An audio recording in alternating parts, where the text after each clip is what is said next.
Hey guys, I'm Dentry Mortimer, a freshman accounting major from Coppin State University, coming all the way from the Bahamas.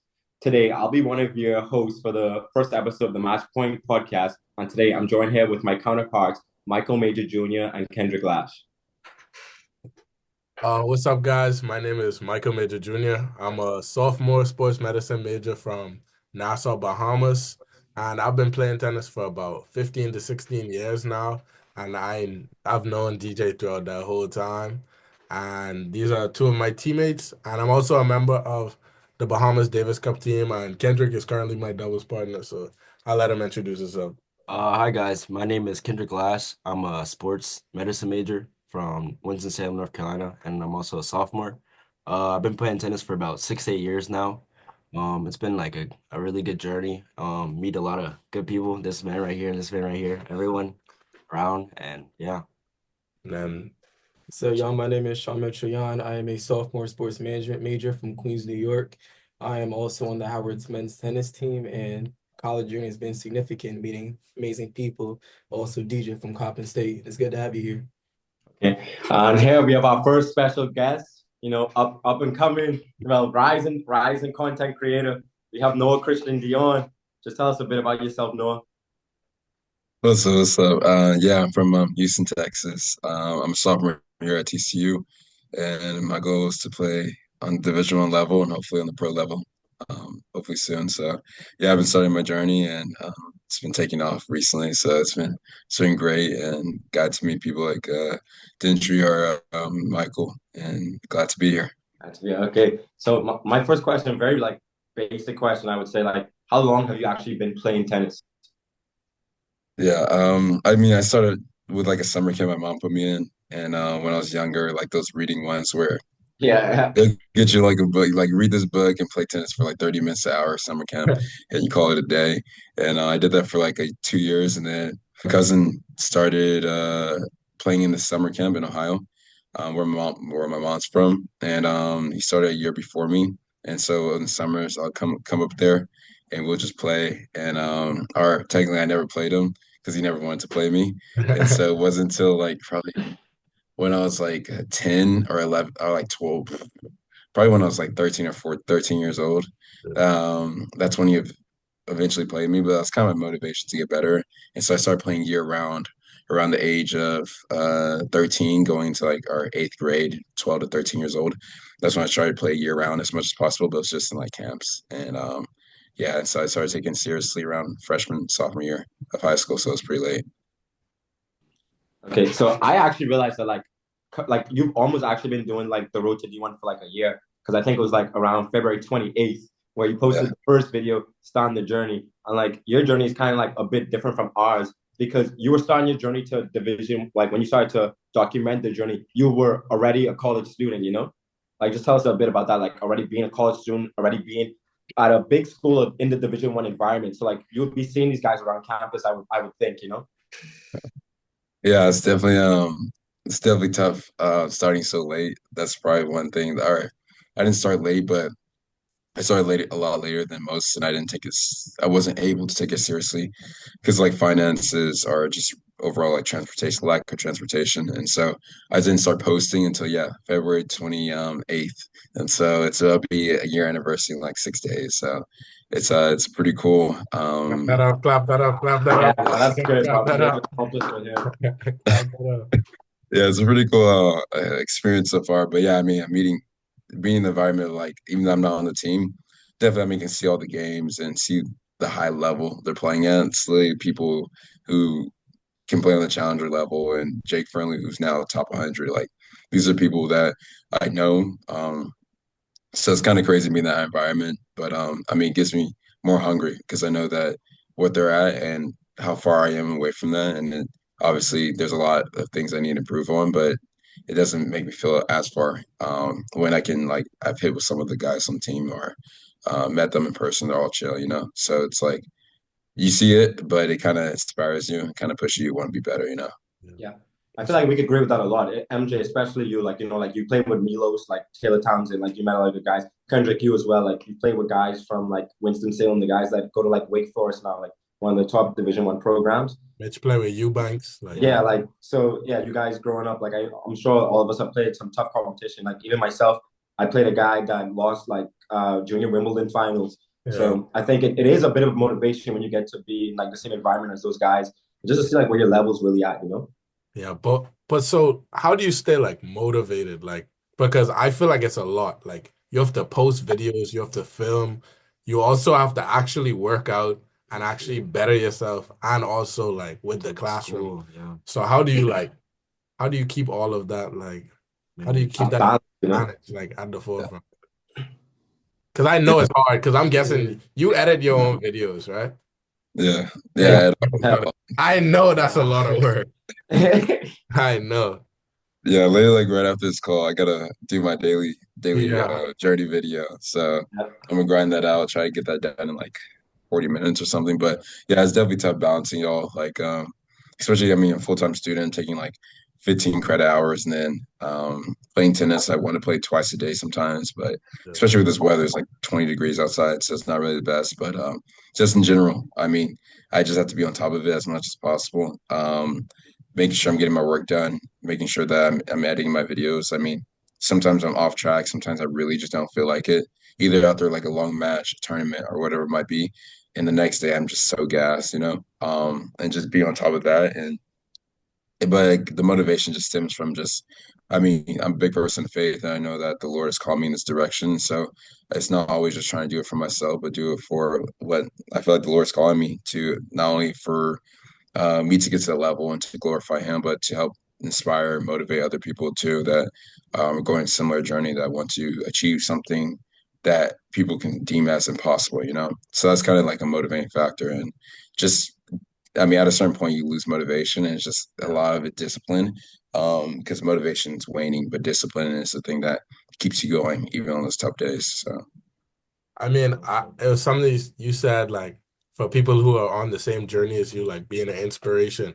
But it's not even just people who are on the same journey as you. Like me and you on two completely different journeys, and I'm inspired by you. Yeah, I would say the I same watch thing, your you know? videos like every day, and I'm like, bro, I need to go put in some work. I think that there's guys maybe even on like TCU men's tennis team that like just like you that you can inspire, you know? So I feel like inspiration just comes more from like the goals that people have accomplished. Like maybe it's the type of person you are. Because like I feel like they're really like charismatic. I can tell like you have a really good work ethic already, you know, like you're always smiling, kids are always happy. Like I feel like people some people really look up to that, and that can inspire. Like we love the energy like you bring already. We see the energy and like the videos and stuff like that. I feel like that can inspire people also, you know? Yeah, for sure. Yeah, I think that's pretty cool.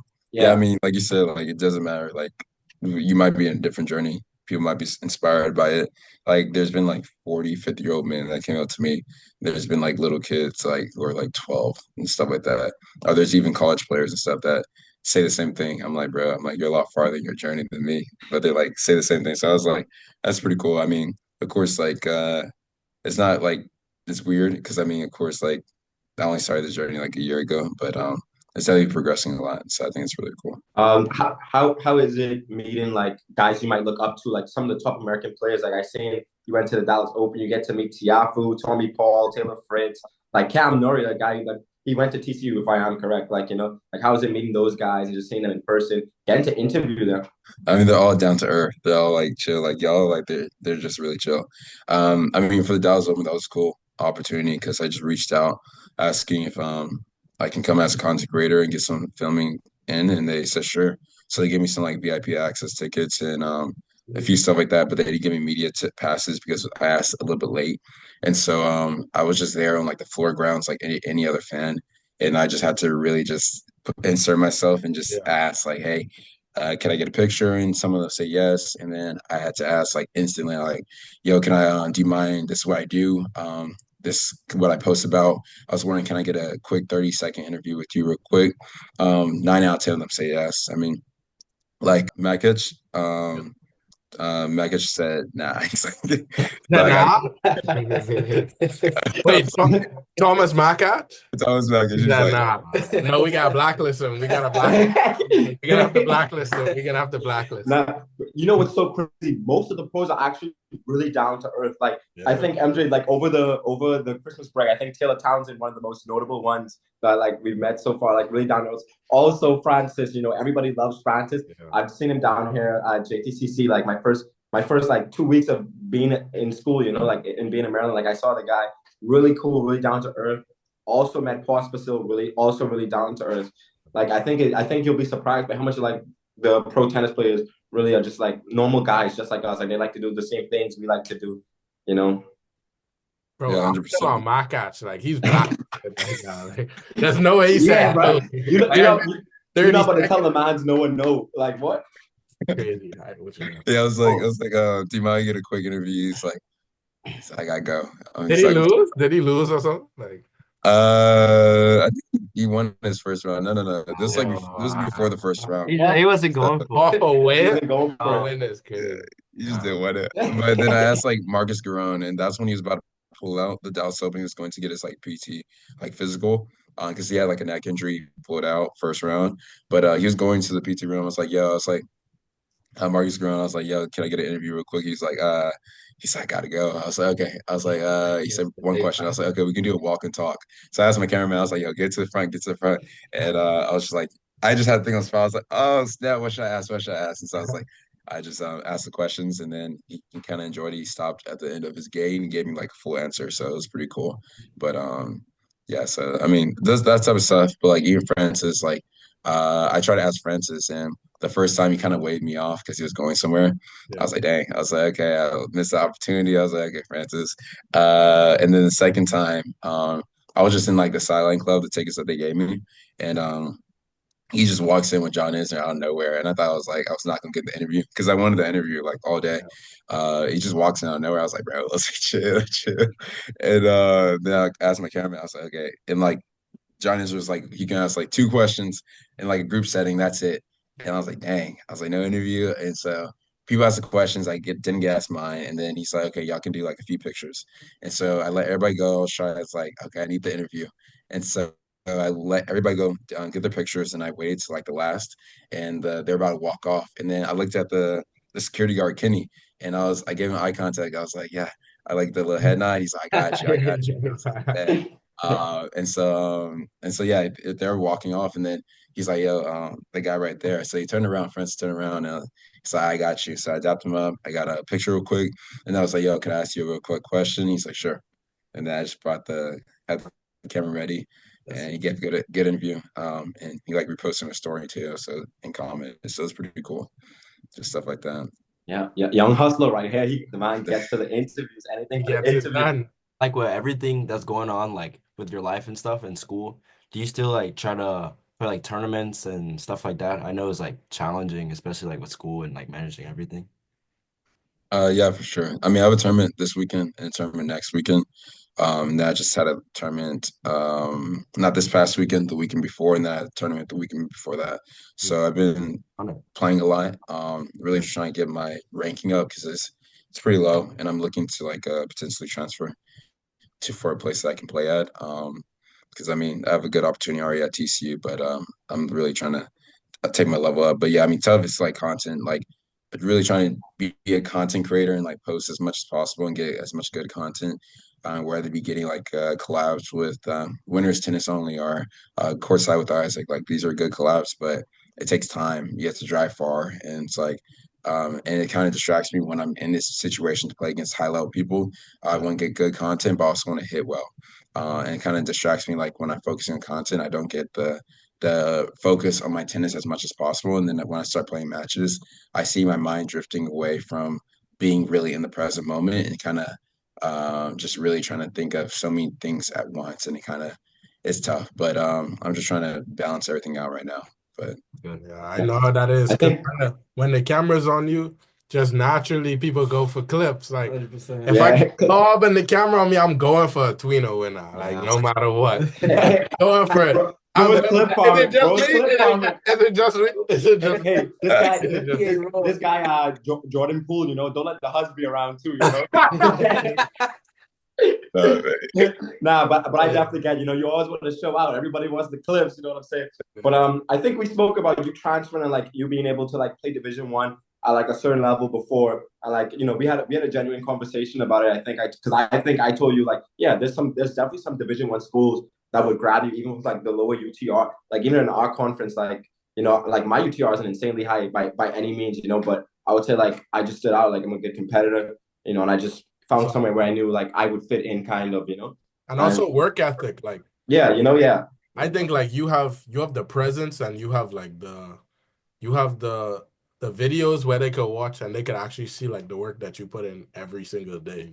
So it's like a lot of coaches like they love that like on college level because like work ethic is so important when it comes to tennis. Very true. Like it's extremely because a lot of people are talented but don't have the work ethic and they just don't get anywhere. But people with like that consistent work ethic, they go extremely far. Like to add to that, too, I also say like personality, like like you're a guy that can like keep the team together, like raise spirits. Because I can tell you, like that's kind of what I do here right now. Like by no means am I like the best player on my team. Like I would say, like yes, I can compete with all the guys here, but to say like consistently beat them like every practice, like with our team, literally like the guys are like so close together. Like anybody could be the best player on any given day, I would say.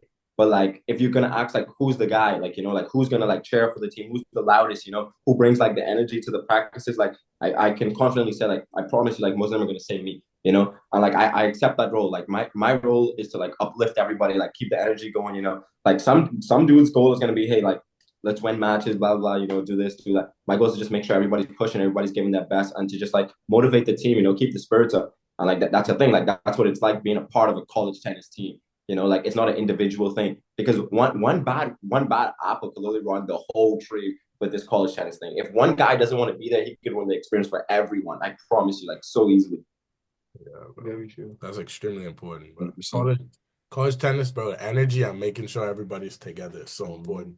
Because you could have a team full of the best guys, but if they're not here, it's not gonna work, bro. Yeah, bro. So it's like I think like as much as you focus on like your ability to play and like rankings and stuff, a lot of people look at other things as well. Because like for example, like our coach, like he looks for good people. Like he's not gonna just get a player just because like he's really good. Like you're a good person, good background, like you see the work that you put in. That's what a lot of people ask for. Yeah. DJ said on a point when he said everybody on the team has a specific role and stuff like that.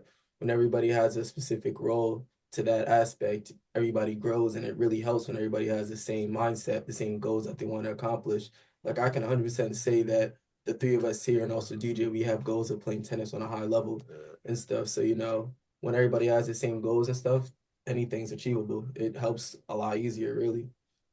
Yeah. Y'all gotta put me on. Yeah, but I got to. Yeah. Wait, so I got a question. Like, what? I know you got a video on your page that has like 150K views. What was the feeling like when you saw like, oh, I'm actually blowing up right now? Like, I can really do something with this. Like, what was like that initial feeling? Like, was that motivation? What was it? Yeah, I mean, when I started posting, it was just like regular views, 1 to 2K views, like the normal. But I think it was the first video that went viral was it was playing against like this older gentleman, and I had like a serve on like match point, or like match point, and ace, and he calls it out, and I was like, bro, I was like, chill, and so I pretty much posted that video. Yeah. Yeah, I posted that video, and it was like a really close call within like this much, and so people were going at it in the comments, and then it gained like 150, 80K views and a lot of comments, and that's when people like courtside with Isaac or a few other people like Simon Froome started commenting, and that kind of brought me a little bit more attention, and then from there, just obviously my views were 150K every video, but I just had to like keep at it, and it didn't give me too many followers. It gave me some for sure. It got me to like 3K, and then after that, it was slow, but I kind of just started posting more. I got eventually another video when I talked about me wanting to get a car, and my journey with that, and asking what should I do. People were like saying stuff in the comments, like start selling Fent and all that type of stuff. That is crazy. No way, bro. Yeah, and so I mean that video did it like it's tagged on my page or like pinned Yeah. That one's at like 180, I think. Yeah. That's like the other biggest one that kind of bumped me from like 3K to 4K, 4.5. And then I have videos in between that just did pretty well, and kind of shows me like, yeah, I can start doing this. I mean, I never thought of it that way. Like, I never thought I was gonna make money off of it because you don't really make money off Instagram. That's not the platform we do. It's Yeah. more so like YouTube or TikTok. Yeah. And yeah, I mean, I just have more success on Instagram. Like even now, I just started getting monetized on Instagram, but I my earnings right now is at 18 cents. So Yeah. yeah, I mean they're not really doing me Hey, you right. 18 cents up from us on Instagram. So Yeah, we've been out making money from that you IG. up on us. But I would say this. I mean, you can see the impact you have because here you have two guys from the Bahamas that saw your video. I mean, I came across you from TikTok, and I was sitting home in the Bahamas. Like, I wasn't even in America yet. So you're really international right now. Like, you're big time. My boy went global, No, for real. Like, And I was just chilling. I was like, bro, hold up.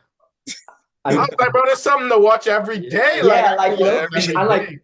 And Like, I was like, is, I was like, bro, he's actually consistent, so I can watch this every day. Sure. Like, I can't tell you how many times on our off days we just go on the TV and just look at one of your videos and just watch like yeah, like genuinely. No, for real. No, he not. It'd be Like- cool. And then you'll be with overtime, Vaughn. Y'all be doing the 1v1s.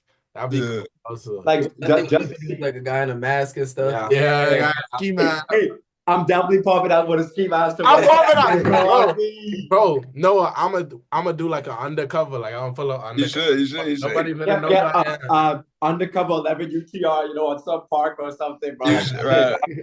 But keep on like that. He'll get you on the video for sure. That'd be funny. like, yeah, but I think that's really pretty cool. Like, you got guys from Bahamas just here. There's like, bro, like genuinely, like really good. And like, I mean, I would say like, what would be some tips for us to like boost our social media? Would you say, like, like, what would you say? I mean, definitely consistency. That's probably the biggest thing because I mean, after I got injured on this last summer, and with the sciatica, like I couldn't play tennis for 2 months, and so I didn't know what to do. Like I posted about tennis and I couldn't post about tennis anymore. And so my videos were doing really well at the time, like 10K averagely. And then it dropped. I took 2 weeks off because I couldn't post anything. And then I started up again and my views were at like 2K, 3K again. I was like, bro. And it was like that for a whole month. And I was like, bro, that was probably the closest I was to giving it up. I was like stopping it. But I just stayed consistent. I was like, yo, just keep it up. The Lord knows what you're doing and he'll reward you. Or if not, then the videos would show for themselves, like the results and the work ethic. Like just keep on being consistent. Even if you don't have the $1 million idea, which mine's like, it wasn't $1 million idea. My video was just a regular video, 2K views per video. But since I stayed consistent with it, since I started building a story, people started like following it, you know what I'm saying?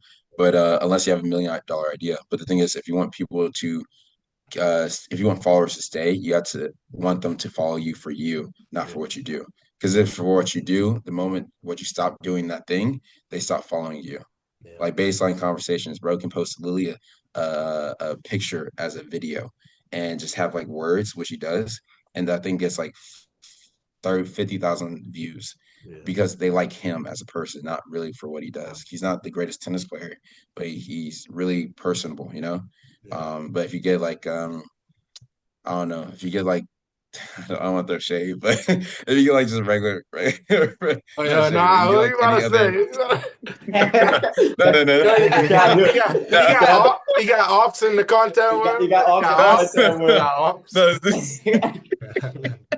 No, it's not shade. It's just like I don't want to point people out that like are not doing that well in tennis content. Yeah, I get you. It's You like, don't want to. yeah. You don't want to throw dirt on other people. Like no. Yeah. But some people just post like funny views or funny reels or just other type of tennis content, and it doesn't do well once like their viral stuff doesn't stop popping anymore, and so now they don't know what to do, But if you can grow up like a brand for yourself and just stay consistent with it. People will follow you and people will stay with you. They like you for you, not just what you do, So that's probably the best advice I give to growing, just staying consistent and trying to figure out what people will like about you, Yeah. But I would say, like you said, like you didn't have $1 million idea. I definitely think this is like $1 million idea, Like there's not that much stuff content tennis creators, Like it's not like basketball. Like I feel like the basketball thing is so flooded now. Like people want to see different things, you know. Where like it went from like basketball being big, and then you saw like the football all started to get like American football, where people guys started doing like the 7-on-7, like you know. But I feel like basketball is like the biggest one with like the open runs. You got the Twitch streamers, you have like celebrity games, and then we went to 7-on-7. Like we don't have that for tennis, you know. And you could be one of the pioneers, like one of the guys that just like kind of like start that trend, you know, creating like more like with causing guys to create more content. I can definitely say like you inspired us a little bit to say, hey, you know what? Like let's start something. Like let's start, you know. Like really and truly, you're the inspiration behind us even starting. Yeah. So like and it's crazy that you're also like the first guest on here as well. You know, like it's really cool. But like we were really excited to drop this, and like this was something like planned from like last year. You know, like ending 2024. But we never really got around to it. But then we were like, you know what, guys, like we have to really just come in, lock in, you know. But like, okay, so who exactly is your inspiration, and who is your favorite tennis player? Honestly, like this could be like for inspiration, it could be like anybody, not even associated with tennis. I mean, I don't really have like role models like that. I mean, I've obviously my pops, my mom, like my family that influenced me, but I wouldn't say role model. I obviously the Lord is probably my biggest inspiration for how I live my life.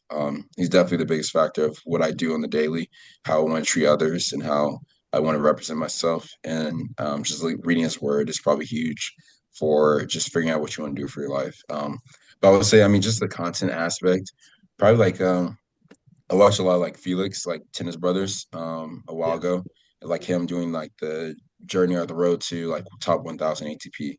And so that's kind of like something similar of what I want to do.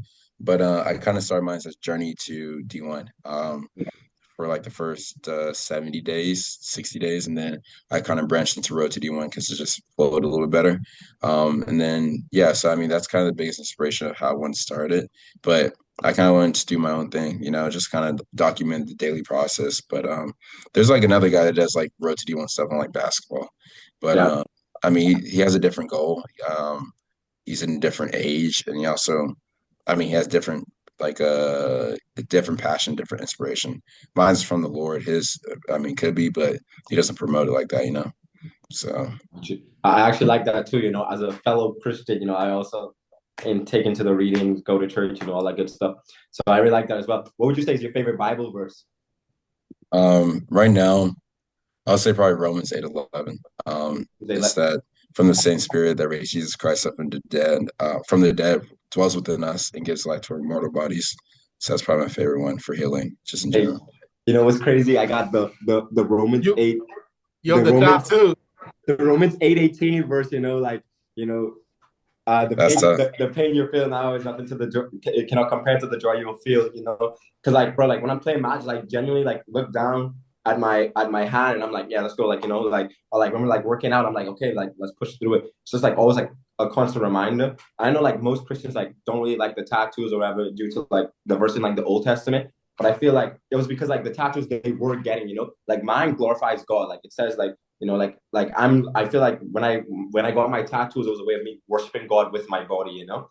And like I also have like a cross with like the semicolon. Now I know most people say like semicolon like suicide. I was never suicidal. For me, it represents like mental and like physical mental and physical battles, you know. Basically, what I got it for was to say like I can get through like any battle with God, you know. So I 100%. Yeah. Yeah, like with that thing about the like tattoos in the first place. I mean, I mean, people might say it's non-biblical, but I mean that was I think in Leviticus, but it was pretty much just like the people at the time they were using it to carve into their flesh, and it was to kind of worship the false deities or the gods and stuff.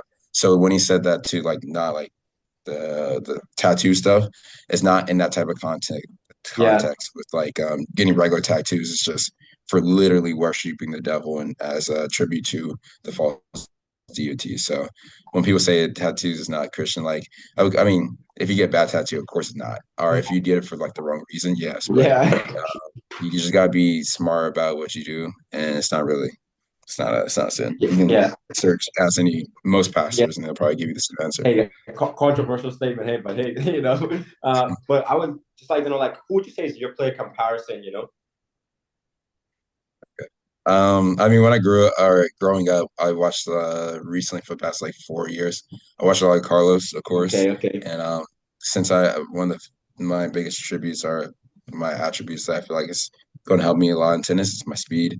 Um, Definitely speed is my biggest thing, and so saw Carlos a little bit undersized comparison to like the other top pros, and he moved really fast. It's really entertaining to watch, and I kind of like how he's able to generate so much power off like just off the back foot. And so I kind of mimicked his technique for a bit until it wasn't really serving me right. And so and also it's not the most efficient. It's the way he does it, but it's not really the most efficient. And so I kind of from there I've been modeling a little bit more so off of just Djokovic or Fonseca. It's like their tape backs, their preparation, their footwork, stuff like that. I think that's really, really big. But I wouldn't say I like it direct right now. In the past, Carlos, but now it's not. Yes. I'd like to know my three Howard guys right there. What do you think of you guys' player comparison? Well, should we like say it for each other or say it for yourself? Oh yeah, you know what? Let's all do that. Like, say it for each other, and then you guys say who you think. And then you, MJ. These guys aren't really familiar with how I play, but you can do me, and I'll do you also. Got you. Oh my god. I could go for Mitch. I would say Mitch kind of play like Delpo. He hit the ball like Delpo is crazy. No, that's perfect. Delpo, yeah. Delpo is crazy. When I post this, bro, I'm gonna put a clip of Mitch forehand, bro. You should. It's Delpo. Bro, it's out here, bro. Too. It's out here.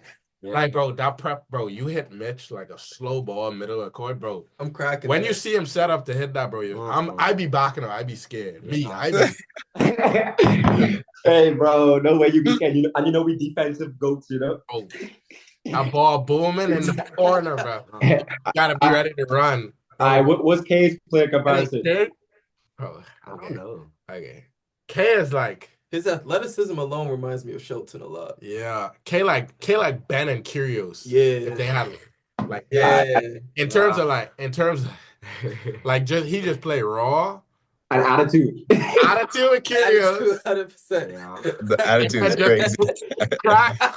Cracking the ball like Ben. That's what All right. I want to hear you guys' opinion on MJ first, and then I'll give mine. So who's MJ's player comparison? For me, I'd say MJ, like, I compare it to Milos a little bit. Milos? Nah. Yo, don't let him see this. Don't let him see this. Don't let him see this. I would never say Milos. You know why? Milos has like with like bigger strokes than MJ does. MJ plays really heavy, I don't get Milos at all. I'm gonna be honest. True. Yeah, that's true. That is true. Now, like, when they be practicing, MJ be like, hold on. Wait, I'm gonna do what Milos do. Hold on. He be wide up on the serve. What would you guys say? I mean, I would say like he's a good blender, like just like strength and like consistency, Like I would go like maybe like a Rude or something, like a solid guy, heavy ball. Yeah, that's like really good mover skill. I'd say Fonseca. Yeah, also like a Fonseca, I could live with that's what I would say. Now, MJ, who do you think is your player comparison? No, they right, Fonseca, bro. You think Fonseca? Okay. I hit a forehand this last match, bro. I swear, like as I was hitting it, I was like Jow. Like I was like Jow. Like I was swinging and I crack it line. I was like, yo, Jow, Fonz. Hold on, wait. Now you ready? MJ, what's my player comparison? Oh, him? I don't know. Under 12 player of the year. Like him, bro, he's like you 14, you like in the quarters, and you just lobbing like the person not missing, like he just throwing the ball in the air. What's that give? Nah. Let me be real. I don't lob as much anymore. Like we went much anymore. No. MJ can tell you because we went home, we played some tie breaks. He saw my backhand like that. He was like, gosh damn. But you know why? Forget about you. Noah, what's your favorite shot? We didn't even Way too much. Hey, I was thinking about hold on, wait. Y'all know why he's saying that? I can let y'all know why he said that. Because we play a tie break and he got the but it I was the did balls. get bad. It I was the got balls. bad. I got bad, but it's okay. It was the balls. No, It was the balls. It was the balls. It was the balls. Guess what? Who made the final score? That's okay. All right, you can ask a question. What's your favorite shot? Like if you had a shot people could know you for, what would you want that to be? I mean, right now it's a tweener for sure, but I mean, I don't want that. I don't want that the only thing, but probably my I want to develop my forehand. Right now it's my backhand. Everybody says I have a better backhand, but we'll see. What do y'all think? I play like my player comparison. What would y'all say from the videos? I mean, y'all don't see. From what I've seen, like you seem like pretty aggressive. Like you like to go to the net a lot. Also, I would say, I gotta think of a player that I would like really likes net. You know, you look seem like a good fit. I would say Alcaraz was like fair. You know. Yeah, I'd say Alcaraz and Rude is kind of fair. Like, yeah, I see Rude a lot because I feel like on your forehand you hit like with good amount of topspin, good amount of shape, yeah, good amount of shape, and that Rude like Rude is just like he gonna press you like that. Yeah, Rude heavy. can press you, and then like you also like you throw in your slice a lot, and I see you always try to like get into the net. I would say I'm still Andy Murray or like Kini Shishikori Jr. You know. Junior is crazy. Well, those are literally the best pushers ATP has ever seen. I don't care. Best pushers in Bro wants to be a pusher. Bro, I promise you, bro. Tight match situation. I'd rather hit 10 backhands than 5 forehands any day. Oh, I had a question for you. So, when you first started your social media journey, did you feel like you had like the support from like the people that you felt like you needed support from, or was it like by yourself? I mean, definitely my friends would be like, yeah, sure, like do it for sure. Like I mean, I never really talked to anybody about starting. I mean, the biggest thing, like I was already posting a little bit before that, like a few montages or whatever I might post. But I mean, I was just scared of like the overall question of like what other people thought. And so I never really actually I think I posted this video and I just asked like explain kind of what I want to do and ask people, let me know what you think. And so people were like, just go for it. Don't care what the other people think. And I was like, it's okay. I was like, okay. So I ended up just yeah, I mean I just posted it. Started posting because it was the original video, like the Journey to D1 video, where it's like explain my goals. And I knew that once I post that, then people are gonna know what I'm doing, and I had to be on it because I wanted to post so I can hold myself not only to like grow my channel and to get exposure, but is to help hold me accountable every single day to make sure I'm on top of my stuff. That if I'm slacking, the people will see it because I won't post, you know. So I was like, help me hold me accountable, and there's people that they were help there to like push me, but it wasn't really. It was mostly just myself and just having to stay myself motivated. Probably the biggest thing. So it was tough, but it's cool. It's cool. What would you like want to be like remembered for, like at the end of all of this, you know? Yeah, I mean, of course, at the end of this, probably a God-fearing tennis player. So I mean, definitely, I mean, I'm doing this because of the Lord. So I want to glorify Him, everything I do, and obviously the journey to D1 is the current thing, but that's not what I want for the rest of my life. I want to, like the goal would be to play pro and honestly to be the #1 tennis player in the world. I mean, everybody wants that ambition, but I know that I have the work ethic for it and I have the desire, just the amount, if I can have the resources and to stay consistent with it and not injury prone, I think I can definitely do it. Just like everybody else that wants to do the same. Yeah. Well, first, I could definitely say like we definitely respect how like you just give God the glory for absolutely everything. I think like so it's a good mindset to have for sure, like very positive, you know. In terms of resources, I think me and MJ probably could relate to a lot. Being from a third world country, you know, come from the Bahamas, like we would have to like buy flights, go to Florida or like Jamaica to play like ITFs and like other tournaments like that, and it could get really expensive, you know. And if you're not like financially stable, like it's really tough. And I would say like big shout out to like our parents and family association back home and like anybody that's like sponsored us to really just like help us out with our journey that has allowed us to be here today as well, you know. And also, you know, we also like to thank God for blessing us with like the talents and skills that we both have right now. So I seen like a couple collaborations like with like CVS. How is that? How do you pull that off? I mean, it wasn't like nothing crazy. It's just Yeah, through the NIL agency, like post game. I kind of just signed up on the page, even though I'm not really a student athlete. yeah, I just put myself as one, and the brands will look at your page before accepting your course. yeah. So I applied for the CVS. I told myself before, I was like, if I get this, if I get the CVS, I told myself two things to my tennis journey, like for content creation. If I get a CVS collab, and if I get a Bad Blood collab, I've made it. And Yeah. so I Hey, ended you up got both. Yeah, You both. got Come both. on. yeah, Gotta clap that one up. Added I two as got Clap both. well. that up, clap that Hey, up, clap hey. that up, clap So that up, so clap so that what I'm hearing is you made it.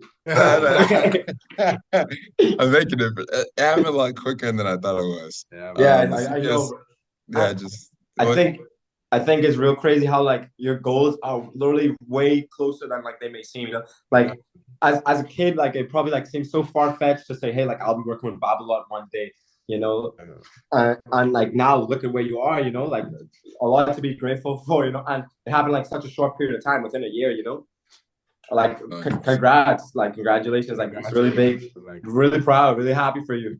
Like Appreciate it. I really think you downplay like the things that you're doing, bro. You're doing a lot for a lot of different people, bro. Yeah. Yeah. Yeah, Also, a lot of young people too. Yeah, bro. yeah, Yeah. for sure, because we're guys like same age bracket, you know, and then like these are guys that like have accomplished a lot as well, you know. Yeah, MJ Hair like earlier this year, like he beat some kid that's like ranked right now ITA like 111. You know, so you have a guy that's like in a position where you are that's still looking up to you. I would say this guy also represented the Bahamas Davis Cup and actually going to win and probably like one of the youngest guys like there like at 18. You know, like really crazy to like just think about. Feel like both of you guys do a lot. Both of you guys are inspiration to a lot of people. I would say all of us here are inspiration to some people in our lives. Like we all have somebody looking up to us in some way, you know. And I feel like that's why we have to really be careful, like what we do, the image we put out, and stuff like that. And just like keep going, you know, because you never know who you're motivating. 100%. Yeah, I mean, definitely just the impact that we have on people's life is huge. Like we all have different callings. Like my calling is not the same as everybody else's. Like Yeah, if everybody says I want to be a content creator, then of course you can. Like even I haven't really earned that much money off of it. I earned some, but it's it's not really the most glamorous. It's not even what everybody needs to do to be successful. And so, I mean, like just for you, y'all playing tennis and being able to inspire all these young kids or even similar age brackets like me, like knowing like, okay, I got people who are a similar skin tone or people with a similar background with less resources, but they're able to make the most of it and be in a position to get better every single day.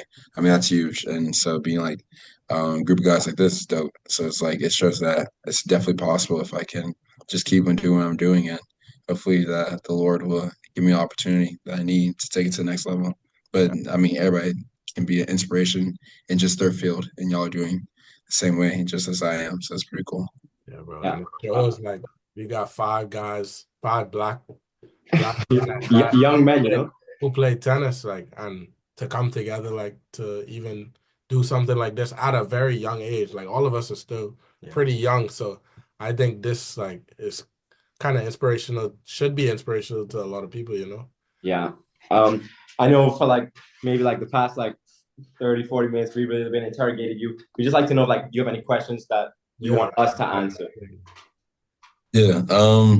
I mean, of course, like just probably ask y'all some questions about the recruiting process. I definitely want to hear more about that. Probably ask y'all off camera, but just in the on camera, I mean, um, what do you feel like was the breaking point for each one of y'all for getting to play HBCU D1 or just D1 tennis in general? What do you feel like is a necessary thing that helped you get to this level?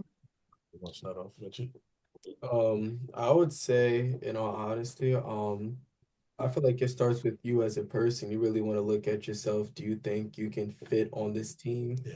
and stuff like that? You know, because like DJ mentioned earlier, you know, everybody has a role. And are you going to be confident and are you going to be true in your role? You know, I feel a lot of guys fake their position, they fake who you are, and that sometimes separate you from the team and separate you from the school.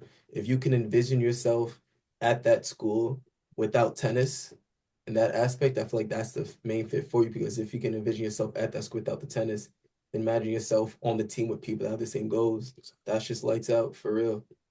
Yeah, well, I mean, like Mitch said, I mean, it's also important to actually like you have to be around your teammates every single day. If you don't really actually like your teammates, even if it's a great school, even if the tennis is amazing, like it's only so much you could do. It's like college tennis makes it like a team sport. We know tennis is an individual sport, but you have to see these guys every day. So it's like you have to, like Mitch said, you have to actually like your school, like your teammates. And in terms of the recruiting process, I mean, I think me and DJ have a different recruiting process than Mitch and Kendrick because obviously, like, the only thing we really have is UTR and national ranking, but national ranking doesn't really matter. Yeah. But it's not that much of us on the island anyway. But I'd say just be yourself. Like Yeah. once you get on the call, just be yourself. Like that's all you could do. It doesn't make sense faking it and then you get there and you're a completely different person. So just be yourself. Just let them know how it is. And I mean, once you put in the hard work, just like your journey to D1, man. Like once you put in the work, you actually show them like the type of person you are in terms of like work ethic and all that. Like it's not to love, bro. Like you know what I mean? Yeah. For me, I would say like every obviously every school's gonna be like different. So I feel like you can't be like well, you could be picky to a certain extent, but not too picky. Like, there's always going to be like something that's off, like a teammate that might be off a little bit. But also, you just have to think of it as like, I'm here for like myself as well, to get better, to go through like the journey to add like a better education, better future for tennis, everything like with God. So like also, I would say like making sure like you're in like a good environment for like especially like your mental because tennis takes like a toll on your mental too but like Yeah. making sure that like wherever you are you feel comfortable like where you are because even me I struggle with that a lot so I mean just being like true to yourself and being true to like what your true intentions are and honestly it just kind of like finds its own way. Um, for me, I would say like my recruitment process was a lot different from these guys. MJ could tell you like I wasn't always the best player by any means. Always like just like a lot more hard, a lot more like I would say like I'm naturally athletic, so I always could play tennis. And like obviously like I've been playing since like really young. But I hit a peak at some point between like 16, like when I really started to play good tennis. I think MJ would agree with that. Like he's seen me play growing up. Like the kid would beat me love and love, like whoop me, And I got to a point where like we would have more competitive matches. Right now, the kid would probably whoop me again. I can say respectfully, the kid's a really good player. But my recruitment process was a bit different. I didn't play as much matches as MJ. Like didn't travel as much as he got to because he was like at a tennis academy. So I was kind of doing school full time and really I would only go to play tournaments on breaks. And then with him traveling, he wasn't really playing the tournaments at home. So I wasn't really getting the competition that I really needed. So it forced me to have to go out to do like college showcases and get my name out there. And a lot of schools were interested. But me and my coach that school where I'm currently at, we were talking from like 2022, like sent out the first email, whatever, in like 2022, we were talking. But I was actually supposed to be there with those guys. Howard was obviously my first choice. Things didn't really go to plan. And like by no means do I regret my decision coming to Copy. And like the guys are like 40 minutes away. And I really like it here. Not to say like I wouldn't fit in there, I wouldn't like it there, but I feel like this is what God had planned for me. Like everybody's a bit different. And I think what made my recruitment process was a bit different was I had a lot of like personal stuff that happened as well. Like I broke my hand, miss a good much like a tennis, broke my right hand doing dumb stuff. But missed a good much of tennis, can't play matches and stuff like that. And then that was really a big motivation for me to just come back harder and just, give it my all then, because I knew I was already behind and I was like, I have to play double like the catch up now. So I would say like just stay solid, just stay true to yourself and just grind. Like when you put in hard work, the results are definitely going to show and somebody's going to notice you, especially a guy with like the charisma you have. No coach I would say is gonna like overlook you. Especially not get like this like discouraged either because Yeah, when I first like started like the recruiting process, I kind of was like discouraged a little bit because I was like, well, like I know I could play like on the team, but then like also like you know how like rankings and everything is like they'll be like, oh well, you're not like good enough for this or like good enough for that. So then therefore like I just used it as like motivation to just like keep playing because I was like I know I could compete like where I like know I can. So I was just like I mean it is what it is. If like y'all say I can't be here, then I'm gonna prove y'all wrong and that's what they did because I know when I first started I had one coach tell me that I would never play D1 tennis, like not even no, not D1 tennis, D3 tennis at all. Like they said I would play nowhere. And I was like, all right, that's cool. And then the next thing you know, I beat one of his players like 0-0, and he was supposed to be walking onto the team. And then I just looked at the coach. I was like, well, I mean, is if you let him on the team, then you know what I mean? I was like, Yeah, chill. Gotta show out. Gotta show out. No, but I mean, I'd also say like they said, don't be discouraged. Like just you gotta keep reaching out. That's all it is. Like me and DJ, we're from the Bahamas. We only have what, like 400,000 people. Yeah, like 400, in between 400, 500,000, somewhere So around there. it's like ranking wise, we're not the best, but we know like our ability. So it's just getting yourself out there and like showing the coaches exactly who you are. Like with Howard, like I reached out, my coach reached out to Coach Nick, who is our head coach. And I mean, they got me out there, sent some videos. Like my UTR wasn't really up to the standard to get like a really high scholarship. But like I went on the visit, the guys liked me. He saw me play tennis, had some good results after my visit. And, I'm not gonna say how much they gave me, but they gave me Yeah. they gave me what they gave me, and I'm here, so you know what that means. Stay low, stay low. Yeah, but I'm I here, think so you know what that means. So yeah. like it's just like everything's gonna happen the way it's supposed to happen. Like everything's God's plan. Like you know what I mean? Yeah. Yeah, 100%. Like, I think for me, like you said, don't get discouraged. Like for me, yeah, just deciding like what school to go to. It's not like I'm not willing to go to another school to get better, but at the same time, it's like I think we talked with Michael about like I have really good scholarship at TCU, and so to leave that, like academics wise, to go play for another school that definitely won't have as good like academics wise, like I mean TCU is really good, and so um yeah, I mean my parents would be like, you shouldn't do that, of course, but I just gotta see where the Lord's leading me and just like see where opportunities because I mean obviously my ranking's not that high for sure. But like you said, they can see my work ethic. So we'll see how it goes. Trying to reach out to these coaches and see what opportunities I can get. But I'm not gonna leave unless I get like another really good scholarship. Yeah. So, I would say, bro, like the scholarship would like always be there, because like you're also because I could say like you can play tennis somewhere else, and get like a bachelor's and always go back to TCU. I mean, get like a master's with some like in-state scholarship because I know they have like financial aid and stuff like that. Like you get like really good grades. And like sometimes like they're willing to fund for like a master's degree for some people or whatever. So like I wouldn't say like you're just giving it up, like you can always go back because if tennis is your passion, I'm always gonna say like follow your passion, follow what makes you happy, and like you already have another road to go down with the content creating, So I would say pursue it, because sometimes your dreams aren't too far fetched. Like you never know how far you could go, Like maybe one day we can see you like even if like you're not on ATP tour, maybe you can be like an announcer, a commentator. Like you never know where life is gonna take you, Anything else you got, bro? me, Yeah. I got nothing on top of my head right now. I mean that's fine, bro. But I'll say like it was good having you here. Like we all loved it. I think it's been Yo, we appreciate you having. I think it went pretty smooth just for our first time doing this. We're really glad that the first guy to come on was you. I think was a really good episode. It was really nice just having you here. And yeah, I really appreciate it, bro. Like just stay strong in faith, keep working hard. I hope everything goes well with you. Yeah, bro. We really appreciate you, bro. Thanks for coming on for sure.